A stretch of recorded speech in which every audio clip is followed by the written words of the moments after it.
அருட்பெருஞ்சோதி அருட்பெருஞ்சோதி தனிப்பெரும் கருணை அருட்பெருஞ்சோதி. எல்லா உயிர்களும் இன்புற்று வாழ்க, வள்ளல் மலரடி வாழ்க வாழ்க, கொல்லா வருதம் குவளை எல்லாம் ஓங்குக, நல்லோர் நினைத்த நலம்பெறுக, நன்றி நினைத்த எல்லோரும் வாழ்க இசைந்து. உலக மக்களே, அறிவார்ந்த அன்பர்களே, ஆண்மநேய ஒருமைப்பாடுடைய அன்பர்களே, அருட்பெருஞ்சோதி ஆண்டவருடைய திருவிளையாடலை பார்த்து கொண்டிருக்கிறோம். அருட்பெருஞ்சோதி ஆண்டவருடைய திருவிளையாடல் நமது பிள்ளை பெருமானவர்கள் அருளிய திருவற்பாவில் இருந்தே பார்த்து கொண்டிருக்கிறோம். கலியுகத்திலே, அதாவது 4 யுகங்களிலுமே தோன்றிய சமயங்களும் மதங்களும் மார்க்கங்களும் முடிவடைந்த நிலையில் இப்போ நம்ம ஒளி யுகத்தில் இருந்து கொண்டிருக்கிறோம். கலியுகம் 1900 ஆண்டுகளிலே முடிவடைந்து விட்டது. அப்போ இந்த ஒளி யுகத்திலே வாழ்கின்ற மக்களுக்காக, இந்த ஒளி யுகத்திலே வாழ்கின்ற மக்களுக்காக ஒரு ஆன்மீகம் மார்க்க வேண்டும் என்பதற்காக அருட்பெருஞ்சோதி ஆண்டவர் சுத்த சன்மார்க்கத்தை உருவாக்கி அதை தன் மகன் கையில் கொடுத்து ஒப்படைத்து இந்த பிரபஞ்சத்தை இயக்க வேண்டும் என்பதற்காகவும், இந்த உலகிலுள்ள மக்களை அனைவரையும் சுத்த சன்மார்க்கத்தில் இணைத்து இறைவன் ஒருவனே என்ற நிலையில் ஏற்றுக்கொண்டு இன்புற்று வாழ வேண்டும் என்பதற்காகவும் தனது அருளால் பெற்றெடுத்த ஒரு செல்வ மகனை இந்த பூலோகத்திற்கு வருவிக்க செய்து சுத்த சன்மார்க்கத்தை கொடுத்து எப்படியெல்லாம் திருவிளையாடல்கள் செய்து கொண்டிருந்தார் என்பதை தான் திருவற்பாவிலே இருந்து பார்த்து கொண்டிருக்கிறோம். இதுவரையில் 270 பதிவுகளிலே நாம் பார்த்திருக்கிறோம். எபிசோடு 270 பார்த்துட்டோம். இன்றைக்கி 271வது பதிவில் இறைவனுடைய திருவிளையாடல் எப்படியெல்லாம் நடந்தது என்பதை பார்ப்பதற்கு முன் ஏற்கனவே நாம் பார்த்த திருவிளையாடலே ஒரு சுருக்கம். காரணம், இந்த சமயங்களும் மதங்களும் மார்க்கங்களும் சூழ்ந்திருந்த காலகட்டங்களில் நமது பிள்ளை பெருமானவர்கள் பூலோகத்திலே ஒரு தாயின் வழியாக வருவிக்க செய்தார் அருட்பெருஞ்சோதி ஆண்டவர். அப்போ அந்த தாயின் கருவறையிலே இருக்கும்போது எப்படியெல்லாம் இறைவனுடைய திருவிளையாடல் நடந்தது என்பதை பார்த்தோம். கருவறை இருட்டாக இருக்கிறது என்று மகன் கூறும்போது தந்தை தன் மகனுக்கு வெளிச்சம் காட்டியதையும், மகன் பசியோடு இருக்கிறேனே என்று கருவறையில் இருந்தே கூறும்போது அருட்பெருஞ்சோதி ஆண்டவர் கருவறைக்கு சென்று தனது மகனுக்கு அருளமுதம் ஊட்டியதையும், இப்படியெல்லாம் இறைவனுடைய திருவிளையாடல் நடந்ததையெல்லாம் பார்த்து விட்டோம். 5 மாத குழந்தையாக இருக்கும்போது நமது குழந்தை இறைவனை சிதம்பரத்துக்கு அழைத்து செல்கிறார்கள். அங்கே தனது மகனுக்கு எப்படி சிவரகசியத்தை காட்டினார் என்பதையும் சிதம்பர ரகசியம் என்று கூறுவார்கள் வள்ளற்பமானவர்கள். அந்த சிதம்பர ரகசியம் என்பது வெட்ட வெளியாக காட்டியது தன் மகனுக்கு. அதை பாடல் மூலமாக நாம் ஏற்கனவே பார்த்து விட்டோம். தில்லை ஜலத்தடையை திரை தூக்க தரிசித்த போது வேய்வகை மேல் காட்டாதே எண்டனக்கே வெளியாய் காட்டிய மெய்புறவாம் மெய்ப்பொருளை என்று கூறுவார். எந்தவித உருவமும் இல்லாமல், ஆடை அணியாமல், ஆபரணங்களை அணியாமல், உருவத்தோடு இல்லாமல் வெளியாக காட்டிய என்னுடைய தந்தை அருட்பெருஞ்சோதி ஆண்டவர் என்று கூறுவார். ஆக இந்த நிலைகளெல்லாம் தொடர்ந்து கொண்டிருக்கும் போது மருதூரிலே வருவிக்கவுற்ற நாளிலிருந்து ராமையா பிள்ளை அவர்களும் சின்னம்மை அவர்களும் தாங்கள் பெற்றெடுத்த குழந்தை இறைவனுடைய குழந்தை என்று அவங்களுக்கு தெரியாது. ஏற்கனவே 4 குழந்தைகள் உண்டு. இந்த குழந்தை தெய்வ குழந்தை என்று அவங்களுக்கு தெரியாது. அந்த நிலையில் தொடர்ந்து கொண்டிருக்கும் போது ராமையா பிள்ளையுடைய மறைவுக்கு பின்னால் சின்னையம்மை அவர்கள் குழந்தைகளை அழைத்து கொண்டு பொன்னேரிக்கு உறவினர்கள் வீட்டுக்கு செல்கிறார்கள். அங்கே இருக்க முடியாத சூழ்நிலையில் சென்னையிலே வந்து குடியேறுகிறார்கள். சென்னையிலே 7 கிணறு பகுதியில் இருக்கின்ற வீராசாமி முதலியார் என்ற ஒரு தெருவிலே குடியேறுகிறார்கள். இப்போ அதுக்கு பேர் வள்ளலார் நகர் என்று பெயர். அப்போ இந்த நிலையில் இருக்கும்போது அருட்பெருஞ்சாண்டவர் தொடங்கிய திருவிளையாடல் 1823ஆம் ஆண்டு தொடங்கிய திருவிளையாடல் 1874 ஆண்டுகள் வரை தொடர்ந்து நடைபெற்று கொண்டிருக்கிறது. ஆக இந்த 51 ஆண்டு திருவிளையாடல்களை 8 ஆண்டுகளாக பிரித்து தனது மகனுக்கு அருளை கொடுத்து கொண்டிருக்கிறார் அருட்பெருஞ்சோதி ஆண்டவர். முதல் 8 ஆண்டுகளில், வருவிக்கவுற்ற ஆண்டிலிருந்து முதல் 8 ஆண்டுகளில் எந்த விதமான அருளையும் தன் மகனுக்கு கொடுக்கவில்லை அருட்பெருஞ்சாண்டவர். காரணம், இவரை கொண்டு போய் உலகியலுக்கு மாதிரி குழந்தைக்கு வயசாயிடுச்சு, அதாவது பள்ளிக்கூடத்துக்கு போக வேண்டிய வயசு வந்துடுச்சு அப்படின்னு சொல்லி பள்ளிக்கூடத்தில் போய் சேர்க்குறாங்க. அங்கே படிக்க முடியாதுன்னு சொல்லிட்டு வந்துட்டார். காரணம், இறைவன் அங்கே திருவிளையாடல் செய்து கொண்டிருக்கிறார். தனது மகனை மனநிலையை மாற்றுகிறார். படிக்கக்கூடாது என்ற ஒரு மனநிலை அங்கே ஏற்படுகிறது. அதுக்கு காரணம், அருட்பெருஞ்சாண்டவர் தன் மகன் இந்த உலகியல் படிப்பை, இந்த சந்தை படிப்பை எந்த ஆசிரியரிடம் கற்றுக்கொள்ளக்கூடாது. 2வது, தனது மகன் யாரையும் குருவாக ஏற்றுக்கொள்ளக்கூடாது. இந்த நிலையில் இருக்கும்போது இவர் பள்ளியிலே படிக்க முடியாது என்று சொல்லி வந்துவிட்டதனால் வீட்டில் ஏற்பட்ட சங்கடங்கள் இருக்குல்ல. ஒரு பிள்ளையை பள்ளிக்கூடத்தில் சேர்க்குறோம், படிக்க முடியாதுன்னு சொன்னால் எப்படி இருக்கும் பெற்றவங்களுக்கு இல்லையா? கூட இருக்கிறவங்களுக்கு பெற்றவங்களுக்கு. இவர் வருவிக்க விட்டதனால் ஏற்பட்ட சொந்தங்கள் அது. வல்லப்பமனுக்கென்று எந்த சொந்தமும் கிடையாது. பேரனோ பேத்தியோ அந்த மாதிரி சொந்தங்கள்லாம் கிடையாது. வருவிக்க விட்டதனால் ஏற்பட்ட சொந்தங்கள் அது என்பதை நீங்கள் நல்லா புரிஞ்சுக்கணும். ஏன்னா வல்லப்பமனே சொல்கிறார். அந்த நிலையில் இருக்கும்போது 9வது ஆண்டில், அதாவது 2வது 8 ஆண்டுகள் வரைக்கும் எந்த நிலையும் ஏற்படாத நிலையில் 9வது ஆண்டில் இறைவன் தன் மகன் முன் தோன்றி இறைவன் கூறுகிறார், மகனே, நீ என்னால் வருவிக்க உற்றவன். காரணம் காரியங்கள் எல்லாம் முன்பருவம் பின்பருவம் காட்டி உனக்கு அருள் செய்வேன். இப்போ ஞானத்தை பெற்றுக்கொள் என்று சொல்லி மறைந்து விடுகிறார்.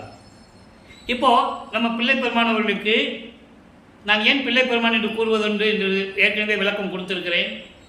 அருட்பெருஞ்சாண்டவர் இந்த பூலோகத்திற்கு மகனை அனுப்புவதற்காக தன் அருளால் ஒரு ஆண்மகனை பெற்றெடுத்து செல்வப்பிள்ளை என்று பெயரிட்டு வளர்த்து கொண்டிருக்கிறார். அதை பாடலிலே தெளிவாக நமக்கு அருளியிருக்கிறார்கள். கொள்ளை என இன்பம் கொடுத்தாய், நினது செல்வப்பிள்ளை என்று எனக்கு பெயரிட்டாய், தெல்லாமுதம் அழித்தாய், சன்மார்க்க சங்கத்தை வைத்தாய் என்று கூறுவார். ஆக தந்தை மகனுக்கிட்ட பெயர் செல்வப்பிள்ளை. அதனால் நான் பிள்ளை பெருமான் என்று கூறுவதுண்டு. திரு அருட்பதாச வள்ளலார் என்பது மக்களால் அழைக்கப்பட்டவர். அந்த பெயர் நிலைத்து விட்டது. அதன் பிறகு உலகியலிலே அவருக்கிட்ட பெயர் ராமலிங்கம். இந்த ராமலிங்கம் என்ற பெயர் ராமையா பிள்ளை அவர்களும் சின்னையாமை அவர்களும் மருதூர் பக்கத்திலே பின்னலூர் என்ற ஒரு கிராமம் இருக்கிறது. அங்கே ராமலிங்கேஸ்வரர் கோயில் இன்னொரு கோயில் இருக்குது. அதான் அவங்க குலதெய்வம். அதனால் அவங்களுக்கு ராமலிங்கன்னு பெயர் வச்சாங்க. அப்படி நம்ம பிள்ளை பெருமானவர்கள் இறைவனால் வருவிக்கவுற்ற மகன் என்று தெரிந்த பிறகு, அவருக்கு ஞானம் கிடைத்த பிறகு சிவபெருமானை பற்றி பாடுகிறார். காரணம், சமயங்களும் மதங்களும் மார்க்கங்களும் சூழ்ந்திருந்த காலகட்டங்களில் சிவபெருமான் தான் இறைவன் என்று உள்ளத்திலே வைத்துக்கொண்டு சமயத்தின் தலைவனாகிய சிவபெருமான். ஒவ்வொரு சமயத்துக்கும் தலைவன் உண்டு. சைவ சமயத்தின் தலைவன் சிவபெருமான், வைஷ்ணவ சமயத்தின் தலைவன் திருமால், கௌபார சமயத்தின் தலைவன் முருகன், காணாபத்தியம் சமயத்தின் தலைவன் விநாயகர். இப்படி ஒவ்வொரு சமயத்துக்கும் ஒரு தலைவன் உண்டு.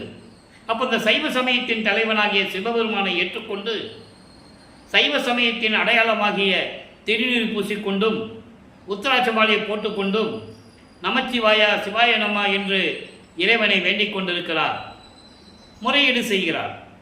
அப்போ 1ஆம் திருமுறை உருவாகிறது. 1ஆம் திருமுறை என்பது திருவிடை புகழ்ச்சி, விண்ணப்ப கலிவெண்பா, நெஞ்சறிவுறுத்தல், சிவநேச வெண்பா, மகாதேவ மாலை, திருவருள் முறையீடு, வடிவுடை மாணிக்க மாலை, இங்கீத மாலை. நாம் இறைவனுடைய திருவிளையாடலை திருவருள் முறையீடிலிருந்து தொடங்கி இருக்கிறோம். 1ஆம் திருமுறையிலே திருவருள் முறையீடிலே 232 பாடல்களிலே சிவபெருமானை பற்றி எப்படி பாடினார், எப்படி முறையீடு செய்தார், ஏன் இந்த பூலோகத்திற்கு என்னை வருவிக்க செய்துவிட்டு அருளை கொடுக்காமல் ஏமாற்றி கொண்டிருக்கிறார் என்றெல்லாம் பாடுவார். இந்த நிலை தொடர்ந்து கொண்டிருக்கும் போது தந்தையை பற்றி பாடி எந்த விதமான பலனும் இல்லை, சிவபெருமானை பற்றி பாடி எந்த பலனும் இல்லை. அம்மையை பற்றி பாடினால் ஒருவேளை அம்மை எப்படியாவது தந்தையிடமிருந்து அருளை வாங்கி கொடுத்து விடுவாளோ என்ற ஒரு ஏக்கத்தில், ஒரு தவிப்பில் வடிவுடைமனை பற்றி பாடுகிறார். அப்போ வடிவுடை மாணிக்க மாலை உருவாகிறது. மொத்தம் வடிவுடை மாணிக்க மாலை 100 பாடல்கள். ஒவ்வொரு பாடலிலும் எப்படியெல்லாம் முறையீடு செய்கிறார் என்பதையும், வடிவுடை அம்மனுடைய புகழையும் அந்த அம்மாவுடைய அருளையெல்லாம் கூறி நமக்கு பாடலை அறிவிக்கிறார்கள். அதை பார்த்து கொண்டிருக்கிறோம். இன்னைக்கு 47வது பாடல். ஒவ்வொரு பாடலின் மூலமாகத்தான் இறைவனுடைய திருவிளையாடல் எப்படி நடந்தது என்பதை நாம் தெளிவாக பார்க்க முடியும். வெளியாய் வெளிக்குள் வெறு வெளியாய், சிவமே நிறைந்த ஒளியாய், ஒளிக்குள் ஒளியாம் பறை. பறை என்பது பராசக்தி. பறை என்பது பராசக்தி. பறை வெளி என்று கூட கூறுவார் வல்லப்பமானவர்கள். ஒவ்வொருவருக்கும் ஒரு வெளி உண்டு. அந்த மாதிரி வெளிக்குள்ளும் வெளிக்குள் வெளியாக இருக்கின்ற சிவம் நிறைந்த, சிவம் நிறைந்த என்பது சிவநெறிகள் நிறைந்த, சிவநெறிகள் நிறைந்த ஒளியாகவும் அந்த ஒளிக்குள் ஒளியாகவும் இருக்கின்ற பராசக்தியே, என் அம்மையே, நின்னை ஒப்பவர் யார்? உன்னை விட உயர்ந்தவர்கள் இந்த பிரபஞ்சத்தில் யார் இருக்கிறார்கள்? உனக்கு நிகரானவர்கள் யாருமே இல்லை என் தாயே. எளியாருக்கு எளியர், எளியாருக்கு எளியர். திருவொற்றியூரில் இருக்கின்ற இறைவனுடைய உடம்பிலே பாதி எடுத்துக்கொண்டு இன்பமாக இருந்து கொண்டிருக்கிறாயே, உனது மகன் இந்த பூலோகத்திலே படும் துன்பங்கள் உனக்கு தெரியவில்லையா? இனிது பரிமலையா நின்று ஓங்கும் மருவே வடிவுடை மாணிக்கமே என்று கூறுகிறார். நானும் உன் மகன்தானே. தந்தையிடம் முறையிட்டு அழுத்து போய்விட்டேன். மனம் வருத்தத்தோடு இருந்து கொண்டிருக்கிறேன். இந்த பூலோகத்தில் வருவிக்க செய்துவிட்டு அவர் மறைந்து விட்டார். என் தாயே, எனக்கு விரைவில் வந்து அருள வேண்டும். உனது மகன் துன்பப்படுவது உனக்கு தர்மமா நியாயமா என்றெல்லாம் கேட்பார். இந்த நிலை தொடர்ந்து கொண்டிருக்கிறது. இப்போ இந்த நிலையில் இருக்கும்போது வல்லப்பெருமானவர்கள் 16 ஆண்டுகளுக்குள் இருந்து கொண்டிருக்கிறார். அதாவது 2வது எட்டில் இருந்து கொண்டிருக்கிறார். இப்போ 2வது திருமுறை உருவாகிறது. 13வது ஆண்டில் இவர் ஞானத்தை பெற்ற பிறகு 13வது ஆண்டில் முதலாக திருவொற்றியூர் சொல்லுகிறார். அவர்கள் இருந்த வீராசாமி முதலியார் தெரு, அதான் ஏழுகிணர் பகுதி என்று சொல்வார்கள். அங்கிருந்து திருவொற்றியூருக்கு நடந்துதான் போகணும். நமது குழந்தை இறைவன் 13வது வயதில், ஒன்றும் அறியாத வயதில் எப்படியெல்லாம் நடந்து சென்று திருவொற்றியூரில் இருக்கின்ற தியாகராஜ பெருமானை எப்படியெல்லாம் முறையீடு செய்தார் என்பதை இதுவரை 26 பதியங்களிலே பார்த்தோம். மொத்தம் 113 பதியங்கள், 1207 பாடல்கள். இதுவரை பார்த்த பதியங்களுடைய ஒரு சுருக்கம். இப்போ தியாகராஜ பெருமானை போய் 13 வயசில் முதல்ல போகிறார். போய் அங்கே இறைவனை பார்க்குறாரு, முறையீடு செய்கிறார். எந்த விதமான பதிலும் இல்லை. ஒருவேளை திருமுல்லை வாயிலுக்கு சென்றால் அங்கே அருளை பெற்றுவிடலாமா என்று எண்ணி திருமுல்லை வாயிலுக்கு செல்லுகிறார். நடந்து தான் போகணும். அப்போ அவருக்கு பறக்கிற சக்தியோ அண்டங்களை விட்டு அன்று கடந்து போகிற சக்தியோ அப்படிலாம் கிடையாது அவருக்கு. அப்போ அவர் இறைவனுடைய திருவிளையாடல் நடந்து கொண்டிருப்பதனால் எல்லாமே மறைப்பு நிலையில் இருக்கிறது. சமயங்களையும் மதங்களையும் மார்க்கங்களையும் பின்பற்றி கொண்டு அதில் சொல்லுகின்ற சங்கற்ப விகற்பங்களை எல்லாம் செய்து கொண்டும் நமச்சிவாய சிவாய நம என்று வழிபட்டு கொண்டும் அர்ச்சனை செய்து கொண்டும் அபிஷேகம் செய்து கொண்டும் ஆராதனை செய்து கொண்டும் இறைவனை பாடிக்கொண்டிருக்கிறார். காரணம், அவர் அப்படி தான் இருக்கணும். அதுக்கப்புறம் இது தேவையில்லைன்னு வெளியே வரணும், சுத்த சன்மார்க்கத்தை பெற்ற பிறகு. அப்போது திருமலை வயலுக்கு போகிறார். அங்கே இருக்கிற சிவபெருமான் பேர் மாசிலாமணி. சிவபெருமான் ஒரு ஊருக்கு ஒரு பேர் உண்டு. ஒரு ஊரில் 4 கோயில் இருந்தால் 4 கோயில் 4 விதமான பேர் இருக்கும். அது இறைவனை அப்படியே கூப்பிட்டு பழக்கி விட்டார்கள். மக்களையும் அதே வரை சொல்லி வழிபட செய்து விட்டார்கள். அந்த நிலை மாற வேண்டும். சுத்த சன்மார்க்கத்தில் அந்த நிலை இல்லை என்பதை தான் நாம் பார்த்து கொண்டிருக்கிறோம். அப்போ அந்த நிலையில் இருக்கும்போது மாசிலாமணி ஒருவர் அந்த பாடலெல்லாம் நம்ம பார்த்துட்டோம்.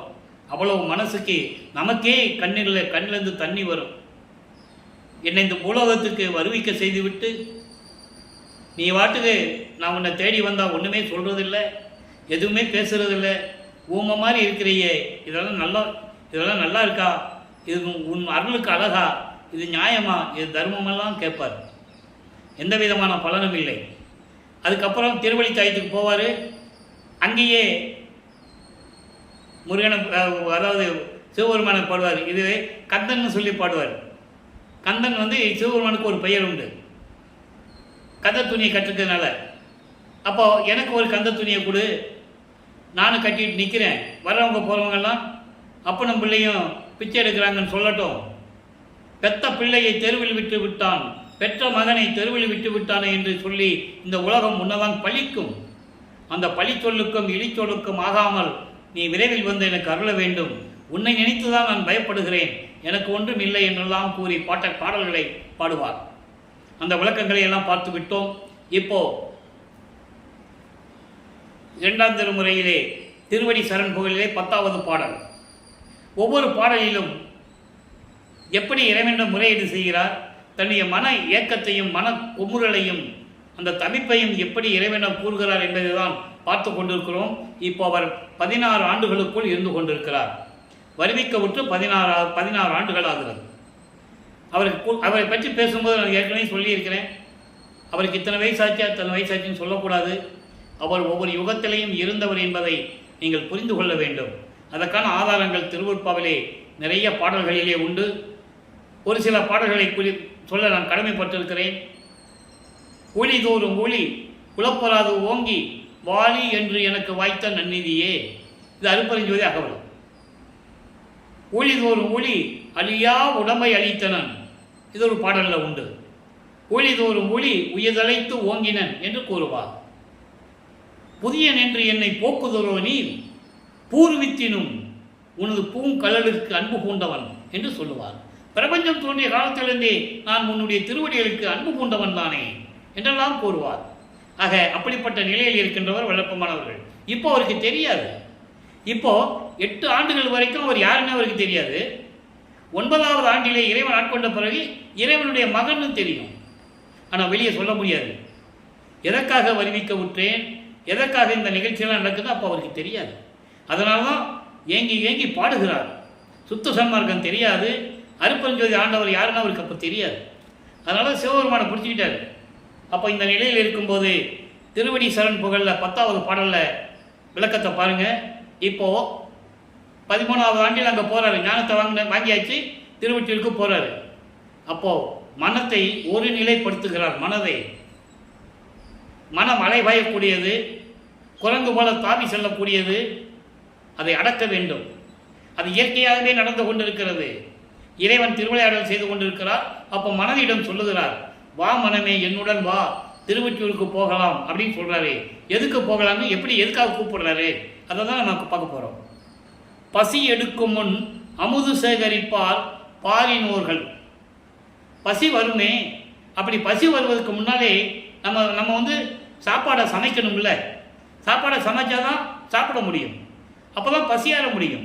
அப்போது பசி எடுக்கிறதுக்கு முன்னாலேயே உணவு சமைப்பார்கள் உலகத்தில் இருக்கின்ற மக்கள்.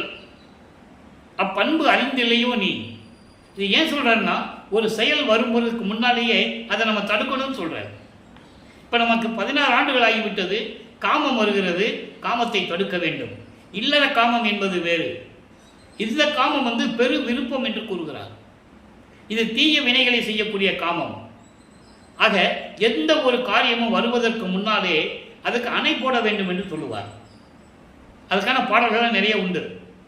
அப்போ அந்த நிலையில் வரும்போது அதெல்லாம் உனக்கு தெரியாதா மனமே, வசி எடுக்கும் முன் பிறப்பதை மாற்றா மதியில் நெஞ்சமே வருதி என்னுடனே. வசி என்பது இறப்பு. இறப்பு வருவதற்கு முன்னாலேயே இந்த பிறப்பை தவிர்க்க வேண்டும். பிறந்தாதானே இறப்பு இருக்கும். பிறந்தாதான் இறப்பு இருக்கும். இறந்துட்டோம்னா திரும்பி பறக்கக்கூடாது. அப்போ இறப்பதற்கு முன்னாலேயே இந்த பிறவியை நம்ம தடுக்க வேண்டும். அதனால் நீ என்னுடன் வா மனமே, திருவொற்றியூருக்கு செல்லலாம். அப்போ இறப்பை நீக்க வேண்டும், பிறவி என்ற பாவத்தை நீக்க வேண்டும். சொல்லிட்டு சொல்ற பாருங்க, நிசி எடுக்கும் நல் சங்கவை ஈன்ற நித்தி இலக்குவை நெறிப்பட ஓங்கி. என்ன சொல்றாருன்னா, நிசி எடுக்கும் நல் சங்கவை, அதாவது அறியாமையை நீக்கி நல்ல வாழ்வை கொடுத்து முத்தி இலக்கை அடைய வழிவகுக்கும் திருவொற்றியூரில் இருக்கின்ற பிறைச்சந்திரனை சூடிய இறைவனாகிய நம்ம செல்வ தந்தையாரையுடைய திருவடியிலே போய் சரணடையலாம். அவன் திருவடியை கொடு, நம்ம சரணடைஞ்சிக்கலாம்னு சொல்லணும், நம்ம அடைக்கலாம் ஆயிடலாம். அதான் சொல்றாரு, செல்வ தந்தையார் அடி சரண் புகழாமே. ஆக மனதிடம் சொல்லுகிறார், மனமே நீ வருந்தாதே, அலைபாய்ந்து கொண்டு இருக்காதே, ஒரு இடத்தில் நில். பசி எடுப்பதற்கு முன்னாலேயே இந்த உலகத்தில் இருக்கின்ற உலக மக்கள் எல்லாம் எப்படி உணவை சமைப்பார்களோ பசியை போக்குவதற்கு, அதுபோல நீ என்னுடன் திருவொற்றியூருக்கு வா. இறப்பு வருவதற்கு முன்னாலேயே அந்த பிறவி துன்பத்தை நீக்க வேண்டும். அப்படி பிறவி துன்பத்தை நீக்குகின்ற இறைவன் திருவொற்றியூரிலே பிறைச்சந்திரனை சூடிக்கொண்டு அறியாமையை நீக்கிக்கொண்டு நல்வாழ்வை கொடுத்து முத்தி என்ற ஒரு இலக்கை அடைவதற்காக வாழ்விக்கக்கூடிய அந்த இறைவனை என்னுடைய திருவடியை போய் நாம் அடைக்கலம் புகுந்து விடலாம் என்று கூறுகிறார். நல்லா கவனிக்கணும், இங்கே பூரா முத்தி தான் வரும். 1ஆம் திருமுறையிலிருந்து 4ஆம் திருமுறை வரைக்கும் முத்தி நிலை. காரணம், சமயங்களிலும் மதங்களிலும் மார்க்கங்களிலும் முத்தி நிலை தான் உண்டு. சித்தி நிலை என்பது சுத்த சன்மார்க்கத்தை பெற்ற பிறகு. அதை அகவலிலே கூறுவார். முத்தி என்பது நிலை முந்துரு சாதனம், முந்து உரு சாதனம். முத்தி என்பது ஒரு நிலைதான், அதுக்கப்புறம் ஒரு சாதனம் இருக்கிறது, அதற்கு இது ஒரு படி. அது சமயங்களிலும் மார்க்கங்களிலும் மதங்களிலும் அந்த நிலைக்கு போகலாம். முத்தி அடையலாம், ஜீவ சமாதி அடையலாம், சமாதி அடையலாம், என்னவென அடையலாம். ஆனால் சித்தி என்பது நிலை சேர்ந்த அனுபவம். அத்தகைய என்ற அருட்பெருஞ்சோதி. சித்தி என்பது நிலை சேர்ந்த அனுபவம், கடவுள் நிலையை சேர்கின்ற ஒரு அனுபவம். இறைவனுடைய திருவருளை, இறைவனுடைய அருளை, இறைவனிடமிருந்து செல்வங்களை நேரடியாக பெறக்கூடிய நிலை சித்தி என்ற ஒரு நிலை. அதைதான் 6ஆம் திருமுறையிலே திருவுந்தியார் பதிகத்திலே கூறுவார். 64வது பதிகத்திலே 10வது பாடலிலே கூறுவார். முத்தியை பெற்றேன், அம்முத்தியினால் ஞான சித்தியை உற்றேன். நான் மற்றவங்கள மாதிரி ஏமாற மாட்டேன்னு சொல்லுவார். எல்லாம் ஏமாந்துட்டாங்க பிரபஞ்சத்தில், நான் ஏமாற மாட்டேன். முத்திக்கு அப்புறம் ஒரு நிலை இருக்குது, எனக்கு காட்டு காட்டு காட்டு அவங்க அப்பாட்ட கேட்பார். முத்தியை பெற்றேன், அம்முத்தியினால் ஞான சித்தியை உற்றேன். நான் சமயங்களிலும் மதங்களிலும் மார்க்கங்கள் இருக்கும்போது முத்தி என்ற நிலை என்று எனக்கு தெரிந்து விட்டது. சுத்த சன்மார்க்கத்தை பெற்ற பிறகுதான் ஞான சித்தி என்பது எனக்கு தெரியும். அதனால் ஞான சித்தியை பெற்றுக்கொண்டேன். சித்தன் ஆனேன் என்று உந்திப்பற. சித்தன் என்பது இறைவன். நான் இறைவன் ஆயிட்டேன்னு சொல்றாரு. யாரும் இந்த பிரபஞ்சத்தில் கூறியதே இல்லை நான் இறைவனாகிவிட்டேன் என்று. அதான் சொல்லுவார், இவன் அவனாகிவிட்டான் என்று கூறுவார் ஒரு பாடலிலே. ராமலிங்கம் ஆகிய இவன் என உலகியலிலே இருக்கும்போது அவருக்கிட்ட பெயர் ராமலிங்கம். அதை அந்த உண்மையை சொல்லுகிறார். ராமலிங்கம் ஆகிய இவன் அருட்பெருஞ்சோதி ஆண்டவராகிய அவனாகிவிட்டேன் என்று கூறுவார். பாடல் உண்டு, எல்லா விளக்கங்களும் திருவருட்பாவிலே உண்டு. அன்பர்களை நான் ஏற்கனவே கூறியது போல இங்கு சொல்லக்கூடிய விளக்கங்கள் அத்தனையுமே திருவருட்பாவில் இருக்கின்ற விளக்கங்கள் என்பதை நான் பதிவு செய்ய கடமைப்பட்டிருக்கிறேன். ஆக இந்த நிலையில் இருக்கும்போது இங்கே சொல்கிறாரு, இப்போ அவருக்கு முத்தி நிலை மட்டும்தான் தெரியும். ஏன்னா நமச்சிவாயா, சிவாய நம, ஓம் சிவாயா, சிவசிவான்னு சொல்லி சிவபெருமான வழிபட்டு இருக்கும்போது முத்தி நிலை மட்டும்தான் அவருக்கு தெரியும். அதனால் இங்கே சொல்லுகிறார், நித்தி இலக்குவை. நித்தி இலக்குவை என்பது முத்தி. முத்தி இலக்கை அடைய வழிவகுக்கக்கூடிய இறைவன் திருவற்றில் இருந்து கொண்டிருக்கிறான். அவனுடைய திருவடிகளை நாம் சரணடைந்து விடலாம் வா என்று சொல்லி மனதை ஒருநிலைப்படுத்துகிறார்.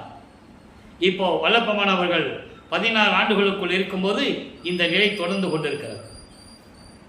இப்போ 3வது அடியெடுத்து வைக்கும்போது 17வது ஆண்டிலிருந்து 24 ஆண்டுகளுக்குள், அந்த 8 ஆண்டுகளுக்குள் என்ன நடந்தது என்பதை 3ஆம் திருமுறையிலிருந்து 19 பதிகத்திலிருந்து 235 பாடல்களுடைய விளக்கத்திலிருந்து நாம் தெளிவாக பார்த்து விட்டோம். அதனுடைய ஒரு சுருக்கம். ஏன்னா திருவிளையாடல் முடிகிற வரைக்கும் இது தொடர்ந்து சொல்லிக்கிட்டே வரணும், அப்போ மக்களுக்கு புரியும். இப்போ நிலைகள் மாறுகிறது. இப்போ திருவொற்றியூருக்கு போகிறாரு. முன்னால் என்னதான் பாடினா கூட இறைவன் காட்சி தருவதில்லை. இப்போ காட்சி கொடுக்குறார். சிவபெருமான், தியாகராஜ பெருமான் வந்து அங்கே இருக்கிற சிவபெருமான் பேர் தியாகராஜ பெருமான். அவன் சுந்தரன் இங்கே திருவாரூர்லேருந்து வரும்போது அங்கே பரமநாச்சியாரை கல்யாணம் பண்ணிவிட்டு என் கூட வான்னு சிவபெருமானை கூப்பிட்டு வந்துட்டார். இங்கே வந்து கல்யாண நாச்சியாரை கல்யாணம் பண்ணணும்னு சொல்லி இங்கே வந்து நிற்க வச்சுட்டார் இறைவனை. அதிலிருந்து தான் அவர் இங்கே இருக்கிறார் திருவொற்றியூரில். அது பாடலுடைய விளக்கங்கள், பூர்வீக வரலாறுகள், இந்த பிரபஞ்சத்தில் எப்படி ஏற்பட்டது என்பதை திருவருட்பாவிலே தெளிவாக இருக்கிறது. அப்போ இந்த நிலையில் இருக்கும்போது இப்போ காட்சி கொடுக்கறது மறைஞ்சிருது, பேசுறது இல்லை. அப்போ இவருக்கு ஒரு உறுதி கிடைச்சிருச்சு, மனசில் ஒரு தெம்பு வந்துருச்சு. இப்போ வல்லப்பமானவர்கள் 18 ஆண்டுகளுக்குள் இருந்து கொண்டிருக்கிறார். இப்போ அவருக்கு தெம்பு வந்துருச்சு, எப்படி இறைவனுடைய அருளை பெற்றுவிடலாம் அப்படி ஒரு நம்பிக்கை வந்துருச்சு. ஆனால் காட்சி கொடுக்கறது மறைஞ்சிடுறது, பேசுறது இல்லை. நம்ம போய் நின்னாலும் பேசுறது இல்லை, நம்ம பேசினாலும் பேசுறது இல்லை. அப்படின்ற ஒரு மனநிலையில் இருக்கும்போது சரி, நாரையும் கிளிகளையும் தூது அனுப்பி பார்ப்போம். அந்த நிலையில் இருந்து கொண்டு நாரையும் கிளிகளையும் தூது அனுப்புகிறார். எப்படி சொல்லி தூது அனுப்புகிறார் என்பதை அந்த 10 பாடல்களிலே பார்த்து விட்டோம். நாரையும் கிளியும் நாட்டொரும் தூது என்ற பதிகத்திலே 10 பாடல்கள் அவ்வளவு மனதை நெகிழ வைக்கும். எந்த விதமான பதிலும் இல்லை. அதன் பிறகு ஒரு குறைத்து பின்னிட போய் குறி கேட்பதும், ஒரு ஜோதிடர்கிட்ட போய் ஜாதகம் கேட்பதும், இப்படியெல்லாம் அவருடைய மனம் எப்படி இருந்தது என்பதை உலக மக்களுக்கு தெரிவிக்கிறார். கடைசியாக 19வது பதிகத்திலே இப்போ பவனி வருவதை பார்ப்பாரு, தேர் உலா வருவதை பார்ப்பாரு, எல்லா நிகழ்ச்சிகள் நடக்கும். ஆனால் எந்த விதமான பலனும் இல்லை. கடைசியாக 24வது ஆண்டில் வல்லப்பெருமானவருடைய வருவிக்கவுற்று 24வது ஆண்டில் இறுதியாக 19வது பதிகத்திலே 3ஆம் திருமுறையிலே காதல் மாட்சி என்ற பதிகத்தில் இருக்கின்ற 10 பாடல்களிலே எப்படி இவரை பார்த்து சிவபெருமான் தெருவழியாக திரும்பி பார்க்காமல் ஓடினார் என்றும், இவரும் பின்னாலே போய் ஓட்டத்தை பிடிக்க முடியவில்லை என்றும் எப்படியெல்லாம் பாடல்களிலே அருளியிருக்கிறார்கள் என்பதை நாம் ஏற்கனவே எல்லா விளக்கங்களையும் பார்த்து விட்டோம். வல்லப்பெருமானவர்கள் வருவிக்கவுற்று 202 ஆண்டுகள் முடிவடைந்த காலத்திலும் கூட அன்றிலிருந்து இன்று வரை வல்லப்பெருமானுடைய அருள் திறமையையும் அருள் வல்லபத்தையும் மக்களிடம் திருவருட்பாவில் இருக்கின்ற உண்மைகளை எடுத்து கூறி யாரும் விலக்கி சொன்னதில்லை என்பதனால் வல்லப்பெருமானை ஒரு சாதாரண சாமியார்னு நினச்சிட்டு இருக்காங்க. ஏன்னா இவங்களே சொல்லிட்டு இருக்காங்க, தமிழ் துறவி என்று சொன்னார்கள். இன்னும் பேசுகிறவங்க இருக்காங்க, இருந்துகிட்டு தான் பேசிட்டு தான் இருக்காங்க. இன்னும் தமிழ் துறவி என்று சொல்லுகிறார்கள், பாடலாசிரியர் என்று சொல்லுகிறார்கள். நல்லா கவனிக்கணும். நீங்கள் அவங்க சொல்ல வேண்டியதெல்லாம் விட்டுட்டு அவரை ஒரு வட்டத்துக்குள்ளே நிப்பாட்டுறாங்க. சீர்திருத்தவாதி, புரட்சிவாதி இப்படியே சொன்னாங்களே தவிர அவர் இறைவனுடைய மகனாக வருவிக்கோற்றவர். சுத்த சன்மார்க்கத்தை உலக மக்களுக்கு சொல்ல வேண்டும் என்பதற்காக உலக மக்களையெல்லாம் சுத்த சன்மார்க்கத்தில் சேர்த்து இன்புற்று வாழ வேண்டும் என்பதற்காகவே அவரை வருவிக்க உற்றவர் என்ற நிலையை உலக மக்களுக்கு சொல்ல வேண்டும். சொல்லலை. அவர் சொல்றார், வல்லப்பெருமான் அகத்தை கருத்து புறத்தை வெளுத்திருந்த உலக அனைவரையும் சகத்தை திருத்தி சன்மார்க்கத்தை அடைவித்திட சுத்த சன்மார்க்கத்தை உலக மக்கள் எல்லாம் சேர்க்கணுமே. ஏற்கனவே நடந்த யுகங்களில் நடந்த சமயங்களையும் மதங்களையும் மார்க்கங்களையும் வச்சுக்கிட்டு இன்னும் மக்கள் கஷ்டப்படுறாங்களே, சண்டையிட்டு கொண்டு மாண்டு போகிறார்களே, அவங்களையெல்லாம் ஒன்றா கொண்டு வந்து சுத்த சன்மார்க்கத்தில் சேர்த்து இகத்தை பரத்தை பெற்று உலக அனைவரையும் சேர்த்து சன்மார்க்க சங்கத்தில் சேர்த்து அவரும் இகத்தை பரத்தை பெற்று, பரம் என்பது எல்லா செல்வங்களையும் இறைவனுடைய அருளையும் பெற்று அவர்கள் மகிழ்வோடு வாழ வேண்டும் என்பதற்காகவே என்னை உகத்தே இறைவன் வருவிக்க உற்றேன். உகத்தே என்பது இந்த கலியுகத்தில் தான் அவர் வருவிக்க உற்றது. 1900 ஆண்டுகளில் கலியுகம் முடிவு பண்ணாலே ஒரு இறைவன் ஆகிட்டார், அருப்பெருஞ்சோதி ஆகிட்டார். நல்லா புரிஞ்சுக்கணும் நீங்கள். அப்போ அந்த கலியுகத்தில் நான் வருவிக்க விட்டதுக்கு காரணமே இதுதான் சொல்லணும். யாரும் சொல்லலை என்பதனால் இந்த வள்ளலார் ஊழியன் திருவுருட்பாவில் இருக்கின்ற விளக்கங்களை வச்சு உங்களுக்கு அந்த விளக்கங்களை கூறிக்கொண்டிருக்கிறேன் என்பதுதான் உண்மை, அதுதான் சத்தியம். அப்போ சிவபெருமான தெருவில் ஓடுறாரு, இவர் பின்னால் ஓடுறாரு. அங்கே இருக்கிறவங்க கேட்பாங்கல்ல, தினமும் பார்க்குறாங்கல்ல, டெய்லி பார்க்குறாங்க. வர என்ன ராமலிங்க, நாங்களும் பார்த்துக்கிட்டே இருக்கோம், நீ வாட்டுக்கு வர, நீ வாட்டுக்கு என்னமோ பாடுற, அழுதுகிட்டே இருக்கிற, என்னன்னு தெரியல, இப்போ பார்த்தா தெருவழியாக ஓடுற, என்ன ஆச்சு உனக்குன்னு கேட்பாங்கல்ல. பாடலில் இருக்கு. பாடலில் மக்கள் கேட்பதை நான் உங்களுக்கு விளக்கமாக சொல்லிகிட்டு இருக்கேன். அதை எப்படி சொல்லுவார் தெரியுமா? தன்னை ஒரு பெண்ணாக உருவகப்படுத்தி, அதாவது தலைவியாகவும் இறைவனை தலைவனாக உருவகப்படுத்தி, நீ வாட்டி இந்த பூலோகத்தில் என்னை வருவிக்க வச்சுட்டு போயிட்ட, உன் மேலே நான் காதல் கொண்டுள்ளேன். நான் ஏற்கனவே கூறியது போல காதல் என்று வந்தாலே இங்கே ஒரு ஆணும் பெண்ணும் இருக்கணும். அதுக்காக தான் அவர் அந்த பாடலை தன்னை ஒரு பெண்ணாக உருவகப்படுத்தி அந்த பாடலை நமக்கு அருளி இருக்கிறார்கள். அப்போ அங்கே இருக்கிறவங்க கேட்பாங்க, என்ன ராமலிங்கம் இப்படியெல்லாம் ஓடுறையே, நாங்கள் தினமும் பார்க்குறோம், என்ன நினச்சிட்டு ஓடுறேன்னு சொல்லும்போது சிவபெருமான் என்னை பார்த்து தெருவழியாக ஓடுறாரு, நானும் பின்னாலே ஓடுனேன், ஓட்டத்தை பிடிக்க முடியலன்னு சொல்லுவார். உடனே அவங்க சொல்லுவாங்கல்ல, என்ன ராமலிங்கம் கலியுகத்தில் இதெல்லாம் நடக்கிற காரியமா? இதெல்லாம் பாடலில் இருக்கு. அந்த விளக்கத்தை தான் உங்களுக்கு சொல்கிறேன். நான் எடுத்து போடியோ கற்பனையாகவோ இல்லை, நான் சொல்கிறதில்லை. நல்லா புரிஞ்சுக்கணும். நீங்கள் பாடலில் இருக்கிறத உங்களுக்கு விளக்கமாக சொல்கிறேன். அப்போ இவர் சொல்லுவார், அவங்க கேட்குறாங்க, ஏன்பா இப்படியெல்லாம் நீ சொல்கிற, உனக்கு இறைவன் மேலே பைத்தியம் பிடிச்சிருச்சு, அதனால தான் நீ இப்படி பிச்சு பாரி பைத்தியம் பிடிச்ச மாதிரி புத்தி பேதழிஞ்சு போய் இப்படியெல்லாம் தெரிஞ்சுக்கிட்டு இருக்க, வீட்டுக்கு போப்பா, ஏதாவது வேலையை பாரு, வாழ்க்கையை பாருப்பா அப்படின்லாம் சொல்கிறாங்க. அப்போ இவர் சொல்கிறாரு, அதுக்கு பதில் இருக்கு. அவர் சொல்லுவார், 10 பாடலில் சொல்லுவார், நீங்கள் அப்படியெல்லாம் சொல்லாதீங்க, நான் அவன் மேலே எவ்வளோ காதல் கொண்டுள்ளேன்னு தெரியுமா? நீங்கள் இப்போ சொன்னால் என்ன சொல்கிறீங்க, அவனுக்கு திங்கிறதுக்கு சோறு இல்லை, பிச்சை எடுத்தான்னு சொல்கிறீங்க, சுடுகாட்டில் போய் படுத்துக்கிட்டு இருக்கான்னு சொல்கிறீங்க, மண்டை ஓடுகள் எல்லாம் மாலையாக போட்டுக்கிட்டு இருக்கான்னு சொல்கிறீங்க. நீங்கள் என்ன சொன்னாலும் சரியா, நான் அவன் மீது கொண்ட காதலை கனவுல கூட என்னால் மறக்க முடியாது என்று சொல்லுவார். ஆக இப்படியெல்லாம் இறைவனை பற்றி சொல்லி சிவபெருமான் ஓடுறதை இவர் பின்னால் ஓடி பிடிக்க முடியாமல் அந்த 3 ஆண்டுகள், அந்த 3வது எட்டு முடிஞ்சு போச்சு. 24 ஆண்டுகள் முடிந்து விட்டது. இப்போ 4வது எட்டில் அடியெடுத்து வைக்கிறார். 25வது ஆண்டிலிருந்து 32 ஆண்டுகளுக்குள் என்ன நடந்தது என்பதை 4ஆம் திருமுறையிலே இருக்கின்ற 8 பதியங்களிலும் 197 பாடல்களில் இருக்கின்ற விளக்கங்களை எல்லாம் பார்த்து விட்டோம். அதனுடைய ஒரு சுருக்கம். இப்போ 27வது ஆண்டில் ஒரு குடும்பத்தில் ஒரு பையன் இப்படியே ஊர் சுற்றிக்கிட்டு இருந்தான்னா ஒரு கால் கட்டு போட்டால் சரியாயிடும் அப்படின்லாம் சொல்லுவாங்கல்ல, அந்த மாதிரி இவருக்கு திருமணம் பண்ணணும்னு சொல்லி முடிவெடுக்கிறாங்க. பொண்ணு யாருன்னா இவர் வரிவுக்கு விட்ட குடும்பத்தில் பிறந்த பொண்ணு, அக்கா பொண்ணு. அப்போ அந்த பெண்ணுக்கு இவர் தாய்மாமன் ஆகிறார். அனக்கோடி அம்மையாருக்கு இவர் தாய்மாமன் ஆகிறார்.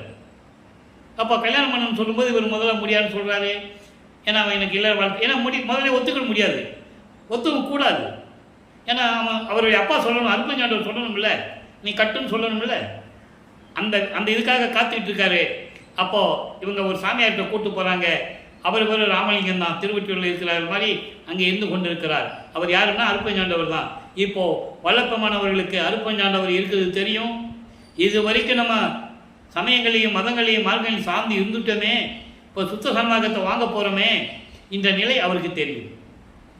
அப்போ அவருக்கு தெரியும். அப்போ இவங்க கூப்பிட்டு போகிறாங்க. அவர் ராமலிங்கம் சும்மா கல்யாணம் பண்ணிக்கப்பா, வாழணும்னு அவசியம் இல்லை, கல்யாணம் பண்ணிக்க அப்படின்னு சொல்கிறார்.